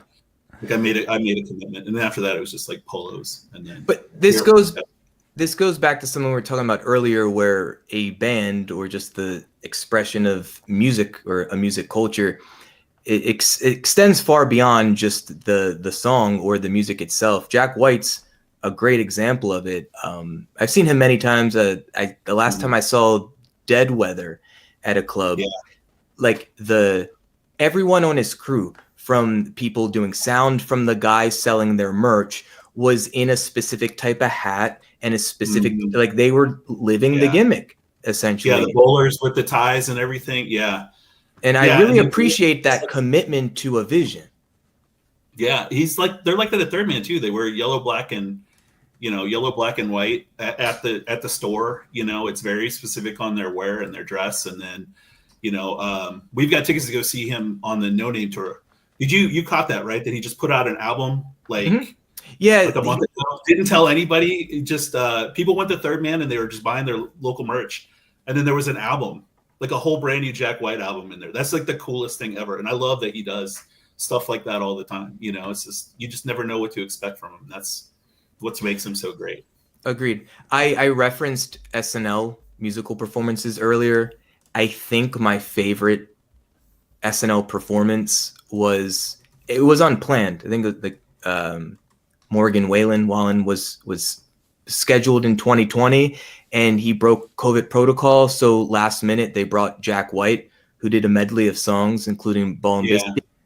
And dude, that drummer, with all his drum shells like angled away from him, but just I know one of the songs that was played was some blues song from like I think the 1920s pandemic, and just there was something about those songs and the performance, and it's so granular for me. About halfway through, there's just one instance where this drummer is playing the kick drum a handful of times and going from like a straight to a triplet and then it kind of like there's some resolution, the song drops back in, like something like that. I remember freaking the fuck out watching that live because it just hit me in a particular way that probably got a vocal reaction from me, like yelling out holy shit. And those types of mark out moments are few and far between for me, especially listening to music or watching a musical performance unfold. And there was just something about the context of we're in this pandemic and Jack White's performing these songs and like something about that kick drum where it made me emotional. And I will go back every few months and watch that performance again. And it's like, again, when I think back on like my life, and I realize this sounds like kind of like melodramatic or intense, but it's kind of true. Like I think back on my life in like big picture and just try to like capture snapshots of what my experience here was. And there was something about that kick drum performance in that specific set of songs on that particular night that just made me feel alive. And that's the shit I live for and that music provides to me. That's awesome. With you being can I ask you something? So with you being a musician, do you find you're analytical about it, right? So like people talk to me about comedy and it's like, I don't watch nowhere near as much as I did before I went on stage. And I don't know. And like you and John still watch just a fuck ton, excuse my language. There's a fuck ton of wrestling. I don't know how you could do it and then talk about it 24/7. I don't understand because I can't watch comedy like I used to. Like I really can't. I'll watch it and then I can see what they're doing.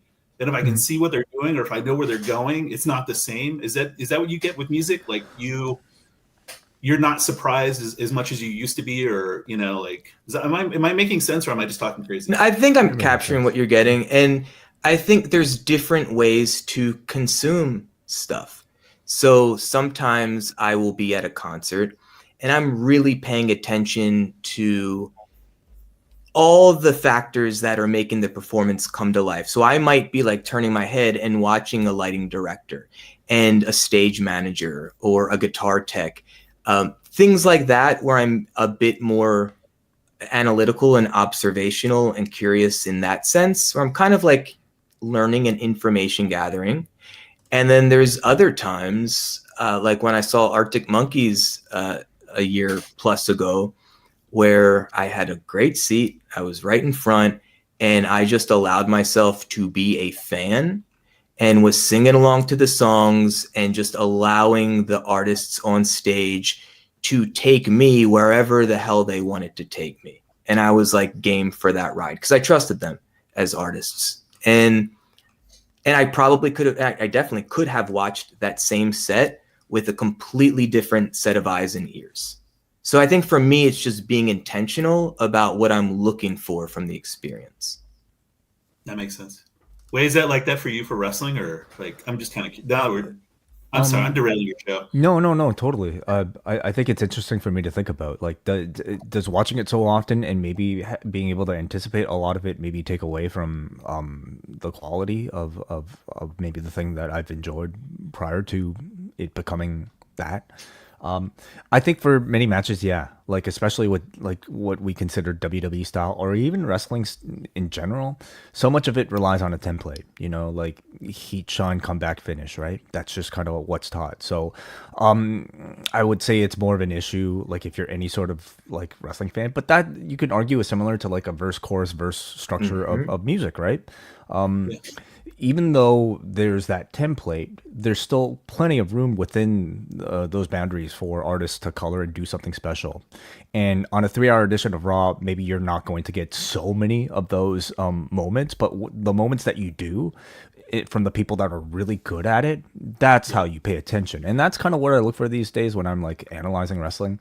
Like, are there moments of a match for me that even surprises me? Are there moments that like what is a wrestler doing to capture the attention of an audience that might have watched a lot of wrestling just in the week alone, or just in the 3 hours of this particular show? What is that person doing to stand out? Whether it be like a really interesting move, maybe the way that they're playing with an audience, maybe it's a promo, and it's the storytelling that's leading into the match. That's the type of thing that at this point, I still get really excited by when I find that people can find those ways of like, grabbing our attention. And I'm sure it's the same with music as well. Yeah, that makes sense. To me, one of those that for me in terms of comedy, like never know where he's going with things, and that's what just makes it special. Wait, as you were describing the template of song structure or wrestling match structure, I mean, think of the artistry of a chef, like pizza, for instance. It's typically dough, sauce, and cheese, but there's verse, chorus, verse of food. Yeah, and again, like, what does a chef do with the same ingredients? But like, how do they create each attention. And how do they like it's I think we need structure. I mean, imagine if you listen to a song without some sort of structure that we come to expect, and same for the natural evolution of many wrestling matches. I don't think most of us would be particularly interested in experiencing that, because there wouldn't be the guardrails for us to even be able to make sense of what we're experiencing. It's like a play, it's like a movie, like it or not. I think we all still prefer, even though we might not necessarily know it, like a 3-act structure to a movie. We want maybe a satisfying ending. And we want some conflict, in our films. Right. And the brilliance is in what does the artist do with that. Right. Yeah. So, yeah.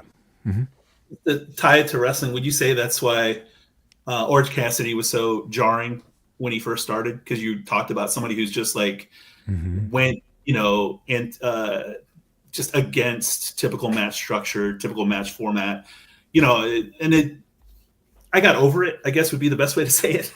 Like, when somebody first showed me Orange, I was just like infuriated.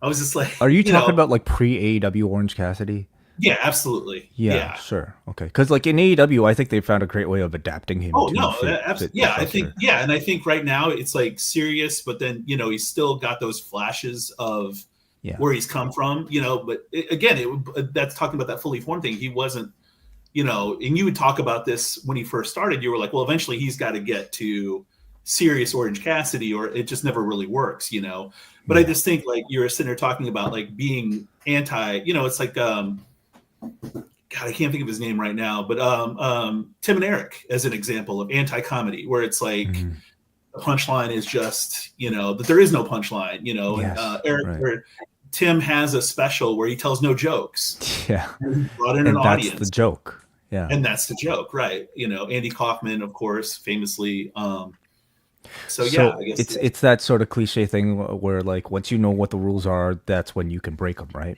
that's almost the next stage, you know, like what somebody who knows the structure and knows the format so well that they're able to play with it so that, you know, it's almost a commentary. Like Tim's special was almost like a commentary on just the cliches of a comedy special, wasn't it?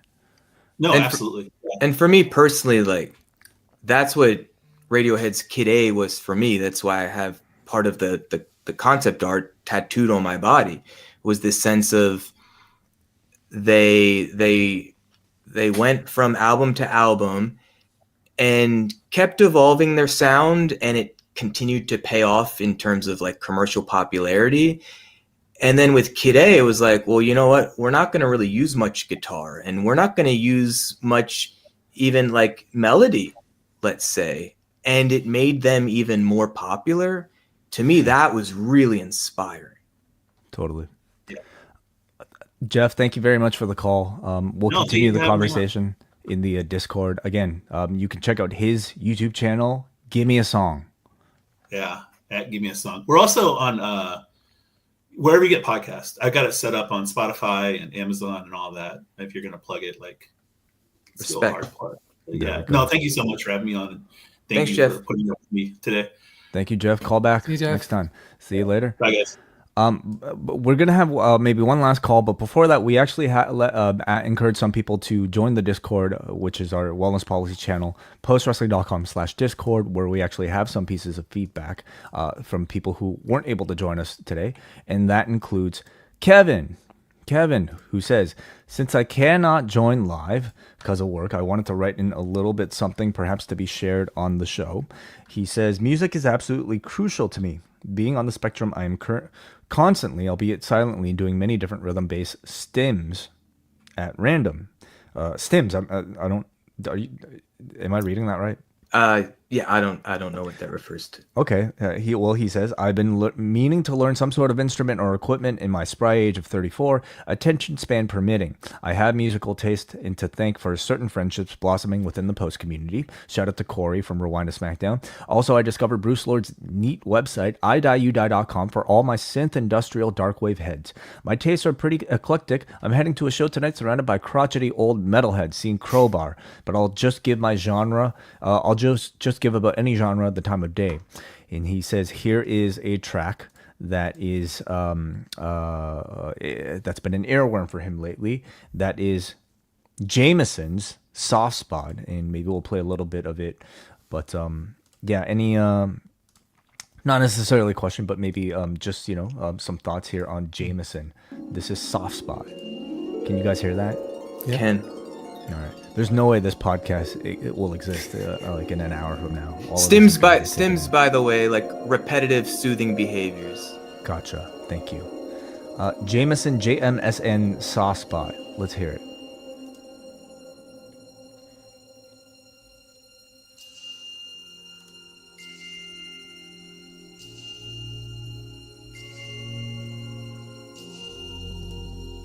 I already love this. Oh, the video is really cool. I don't want to play the video because I know for sure I'll get flagged. Every time that you open up, you know that I can't get close enough. See, everything gets so damn mixed up, and I can't get nothing to add up. See, all I want is a little trust. Yeah, yeah. Know that it's more than enough, yeah, yeah. I don't even know what to think anymore. Can you show me? And I can't even tell anymore if you're coming or going. Yeah. Wow, this is excellent. Yeah. I love that. Like, I had no idea who this artist was, so I didn't even know what genre it was going to be, and you're not going to know until like maybe you get to like this portion. So, fantastic. That's awesome, yeah. Let me I ask you instantly guys, like it. when you guys listen to music, are you hanging on to the lyrics primarily? Not really. Not for me. Not I- at first. That's often the last thing for me. Yeah. Where I feel like for a lot of people that might be the first, because that's, if it's in the same language they speak, that might be the thing that's most familiar to them, Mm-hmm. and not necessarily a chord progression. So by the way, that was JMSN Jameson Saw Spotted, in case you wanted to listen to it. Again, I'll try to link everything into a Spotify playlist in the description.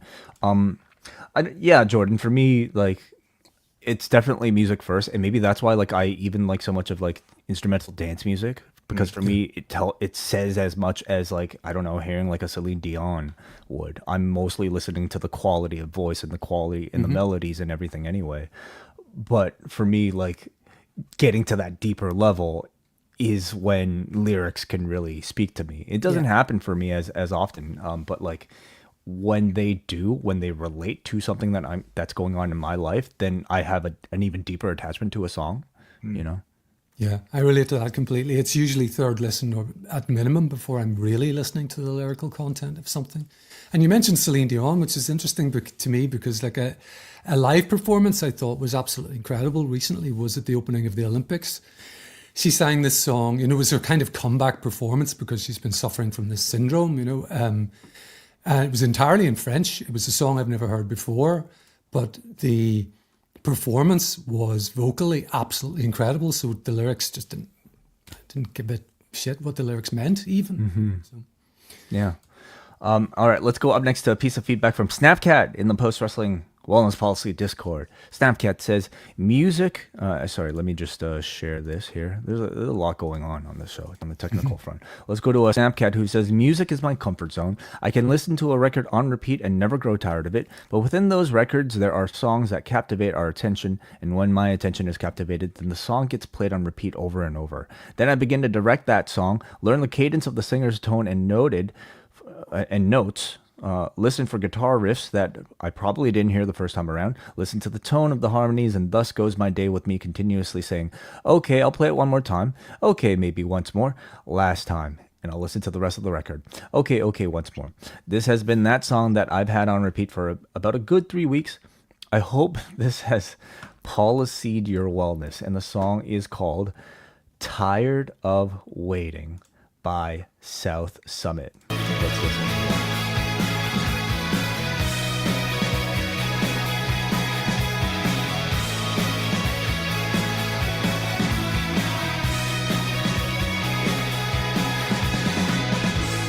Running off your ecstasy, for my soul may never sleep. Took me down, it made me weak.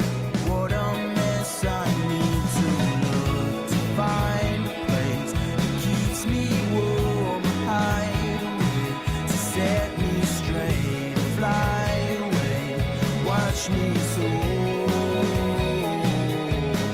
When my bones start shivering, shot down, take a hit and feast off adrenaline. When my thoughts start breaking it, beast I'm living in. I never wanted to go, but I'm lost inside your love.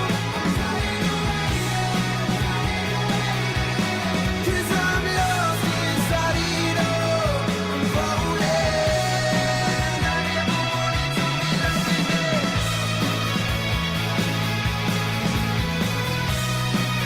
Okay, so that was Tired of Waiting by South Summit. Any thoughts? Pretty good. The one thing that actually like got me to my eyes lit up was the bass guitar performance in the chorus. That was something.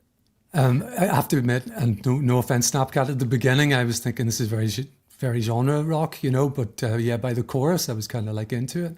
It makes me hanker for the days a little bit as an old man where you had these DJs, like on Radio 1, we had John Peel, and it was incredibly influential. The record labels were sending him demos all the time because if they could get him on a Sunday night Radio 1 show, which was broadcast to the entire UK and Ireland, you know, I miss the curation of music in a way because we're getting these recommendations. Some of them are really hitting home. I'm never gonna find these without someone telling me, you know.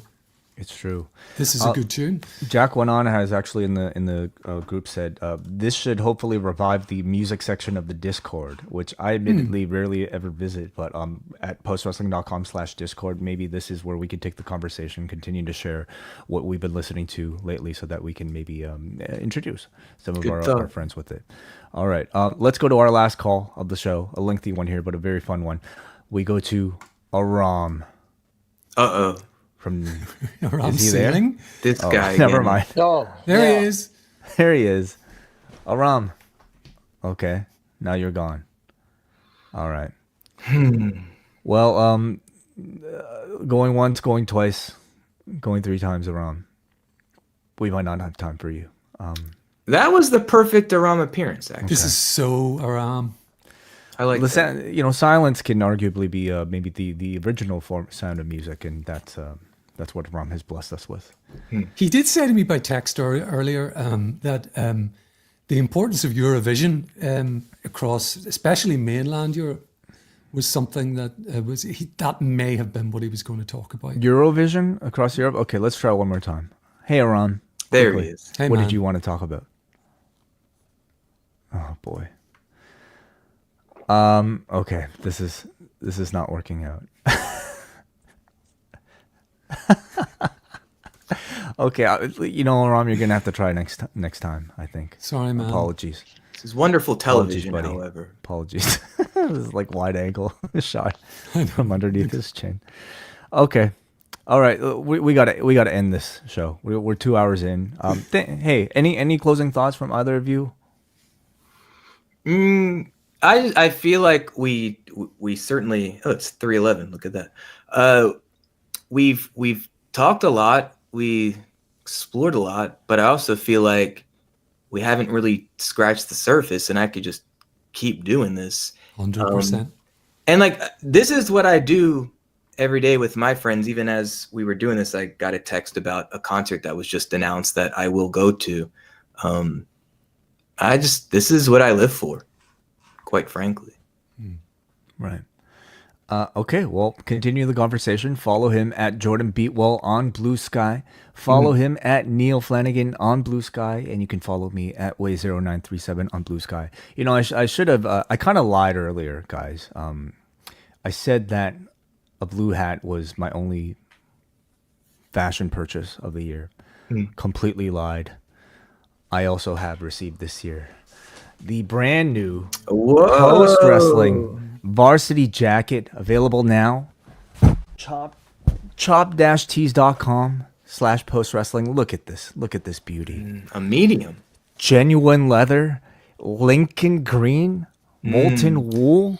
All right, as termed by Neal Flanagan, embroidered logo front and back. All right, listen. What band would you not listen to if the lead singer was wearing one of these? Okay.